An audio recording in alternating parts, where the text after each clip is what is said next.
Hello friends, welcome to our channel Divya मैथशाला। तो आज की वीडियो में हम करने वाले हैं हमारे क्लास 9th का second chapter which is polynomials. इसके पहले हम अपनी सारी वीडियोस कवर कर चुके हैं चैप्टर नंबर फर्स्ट की, जिसमें हमने पढ़ा है नंबर सिस्टम के पूरे बारे में कि हाँ नंबर सिस्टम क्या होते हैं, नंबर्स क्या होते हैं और रैशनल नंबर, इरैशनल नंबर और बाकी सब कुछ भी।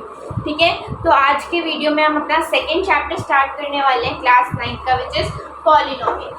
तो सबसे पहले हम ये देखते हैं कि पॉलिनोमियल का मतलब क्या होता है। पॉलिनोमियल बेसिकली क्या होता है, अलजेब्रिक एक्सप्रेशन होता है, मतलब मैथमेटिकल की फॉर्म में हम उसको एक्सप्रेस करते हैं किसमें, किसका यूज़ करके, वेरिएबल्स का और कॉन्स्टेंट्स का।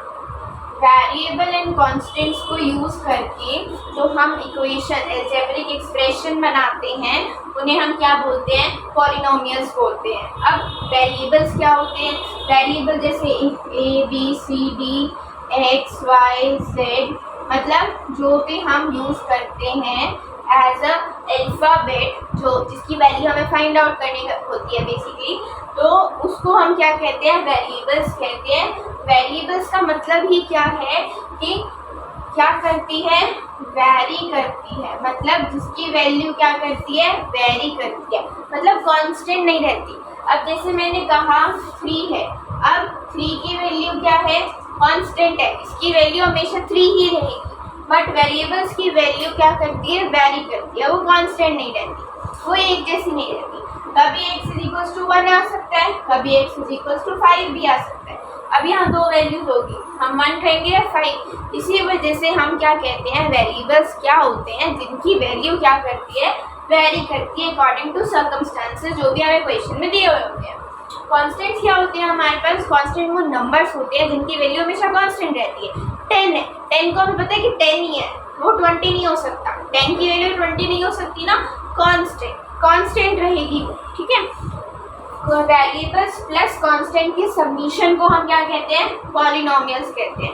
मतलब पॉलिनोमियल्स वो अलजेब्रिक एक्सप्रेशन हो गए जिनका यूज़ करके हम वेरिएबल्स और कांस्टेंट का यूज़ करके हम पॉलिनोमियल्स को बना लेते हैं। अब इसमें भी टाइप्स होते हैं कि पॉलिनोमियल किसमें होंगे, 1 वेरिएबल में होंगे और 2 वेरिएबल में होंगे, 3 वेरिएबल में होंगे, 5 वेरिएबल में होंगे। ठीक है, तो ये हमारे पास पॉलिनोमियल के टाइप्स आ सकते हैं। Polynomial in 1 variable, 2 variable, 3 variable, 4 variable, 5 variable, up to infinity, कितने भी वेरिएबल आ सकते हैं। बट हम अभी क्या पढ़ेंगे, 1 वेरिएबल। हमारे चैप्टर में अभी क्या है, 1 वेरिएबल और 2, 3, 4 वेरिएबल्स का हमें ज़्यादा कुछ एक्सप्लेनेशन नहीं दी गई है, तो 1 वेरिएबल, 2 वेरिएबल, 3 वेरिएबल तक ही जाएंगे हम, बट थोड़ा बेसिक, क्योंकि 1 वेरिएबल ज़्यादा इलैबोरेट किया गया है हमारे बुक में। बाकी हम बाद में देखेंगे कि 2 वेरिएबल, 3 वेरिएबल, 4 वेरिएबल को सॉल्व कैसे करते हैं हम। तो सबसे पहले हम देख लेते हैं कि पॉलिनोमियल्स इन 1 वेरिएबल में क्या होता है। पॉलिनोमियल इन 1 वेरिएबल की जो स्टैंडर्ड फॉर्म होती है, जर्नल फॉर्म होती है रिप्रेजेंट करने की, वो क्या होती है, ax + b होती है। यहाँ पे a क्या होता है, यहाँ पे a भी कांस्टेंट है, b भी कांस्टेंट है, a और b यहाँ पे ऐसा क्या है, कांस्टेंट्स है, और यहाँ पे x क्या है, वेरिएबल है। अब यहाँ पे हमें देखने से पता चल गया कि एक क्या है, वेरिएबल, इसीलिए इसको क्या बोला गया है, 1 वेरिएबल। इसका मतलब 2 वेरिएबल में कितने वेरिएबल होंगे, 2 variable, just like 2x + 2y। यहाँ पे x भी वेरिएबल है और y भी क्या है, वेरिएबल है। बट यहाँ पे क्या वेरिएबल था, सिर्फ x वेरिएबल था। ऐसे ही जनरली 3 में हो जाएगा, क्या हो जाएगा, 2x + 2y + 2z। यहाँ पे 3 वेरिएबल हो गए, तो हम इसको किस कैटेगरी में ले जाएंगे, पॉलिनोमियल से 3 वेरिएबल। ठीक है, 1 वेरिएबल ये होते हैं, 2 वेरिएबल्स ये होते हैं जिसमें 2 वेरिएबल होंगे, 3 वेरिएबल जिसमें 3 वेरिएबल्स होंगे, उनको क्या कहेंगे, पॉलिनोमियल इन 3 वेरिएबल्स। तो हम देखते हैं कि हमारे पास ना कुछ इक्वेशंस होती हैं। क्या होती है, कुछ इक्वेशंस होती है। अब सबसे पहले तो ये देखते हैं फिर इक्वेशन क्या होती है, कुछ क्या होती है, इक्वेशंस होती है। तो सबसे पहले हमें ये देखना पड़ेगा कि इक्वेशन क्या होती है। इक्वेशन क्या है, इक्वेशन हम उसको कहते हैं जिसमें क्या होता है, LHS इज इक्वल्स टू क्या होती है, RHS होती है। मतलब बीच में वहाँ क्या साइन होता है, इक्वल का साइन होता है, जो हमारी क्या कंडीशन बना देता है कि लेफ्ट हैंड साइड हमेशा क्या होगी, राइट हैंड साइड के इक्वल होगी, तो वो क्या कहलाएगी, इक्वेशन कहलाएगी। अब इक्वेशन में भी टाइप आते हैं, क्या क्या टाइप आते हैं, इक्वेशन लीनियर हो सकती है, इक्वेशन क्वाड्रेटिक हो सकती है, इक्वेशन क्यूबिक हो सकती है ना। इक्वेशन कितने भी प्रकार की हो सकती है। अब ये जो लीनियर, क्वाड्रेटिक और क्यूबिक हम देख रहे हैं, ये किसके अकॉर्डिंग होगी, वेरिएबल के अकॉर्डिंग या जर्नल के अकॉर्डिंग, मतलब वेरिएबल के अकॉर्डिंग या कांस्टेंट के अकॉर्डिंग। कैसे डालेंगे, अगर हमें कोई इक्वेशन दी है 2x + 3, तो हम इसको किस में डालेंगे, लीनियर में डालेंगे, क्वाड्रेटिक में डालेंगे, क्यूबिक में डालेंगे, और क्यों डालेंगे। तो हम देखते हैं कि लीनियर वो इक्वेशन होती है जिसमें वेरिएबल की जो पावर है, हाईएस्ट पावर है, वो क्या होती है, 1 होती है। हाईएस्ट पावर क्या होती है, 1 होती है। अब देखो, सबसे पहले तो वेरिएबल ढूंढना पड़ेगा। वेरिएबल हमने देख रखा है क्या होता है ना। अभी सबसे पहले वीडियो की स्टार्टिंग में हमने क्या देखा है, वेरिएबल, जिनकी वैल्यू क्या करती है, वैरी करती है। यहाँ पे वेरिएबल का रोल कौन प्ले कर रहा है, एक्स। यहाँ पे एक्स की वैल्यू क्या है, अब कुछ नहीं दे रखा है तो 1 ही है, ऑफ कोर्स, है ना। तो यहाँ पे लिखा नहीं हुआ है बट 1 होती है, ठीक है। तो यहाँ पे एक्स की वैल्यू क्या है, 1। तो हमने क्या कहा है, जब वेरिएबल की हाईएस्ट पावर 1 होगी, वेरिएबल इक्वेशन में वेरिएबल की हाईएस्ट पावर 1 होगी, तो हम उसको लीनियर के बॉक्स में डाल देंगे, ठीक है। अब मान लो हमारे पास आ गया 2x² + 3। अब यहाँ पे तो हाईएस्ट पावर 2 हो गई वेरिएबल की, तो उसको किस में डालेंगे, क्वाड्रेटिक में। अब हाईएस्ट पावर 3 हो जाए तो क्या करेंगे,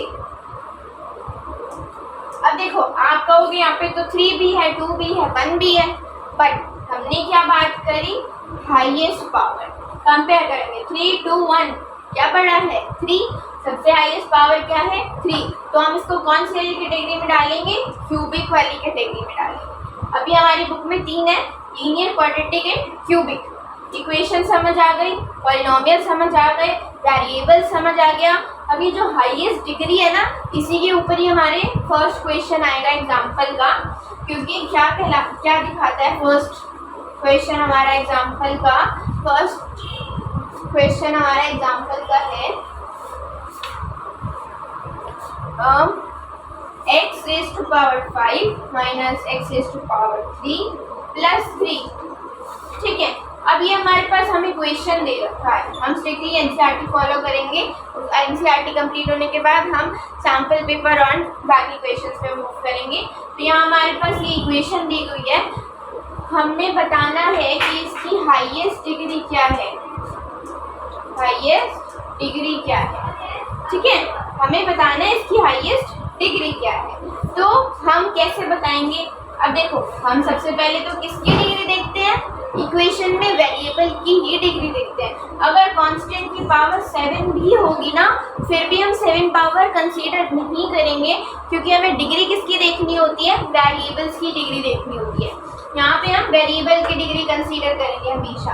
वेरिएबल लेंगे, एक्स है वेरिएबल।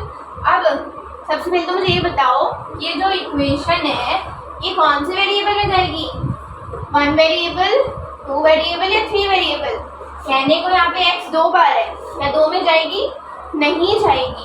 2 का मतलब ये है कि 2 अलग अलग वेरिएबल होंगे।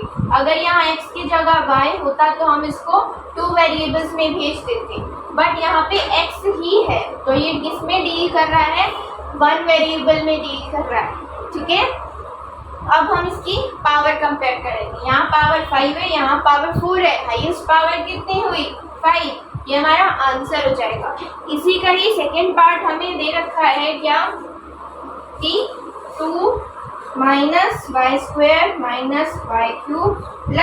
2y⁸।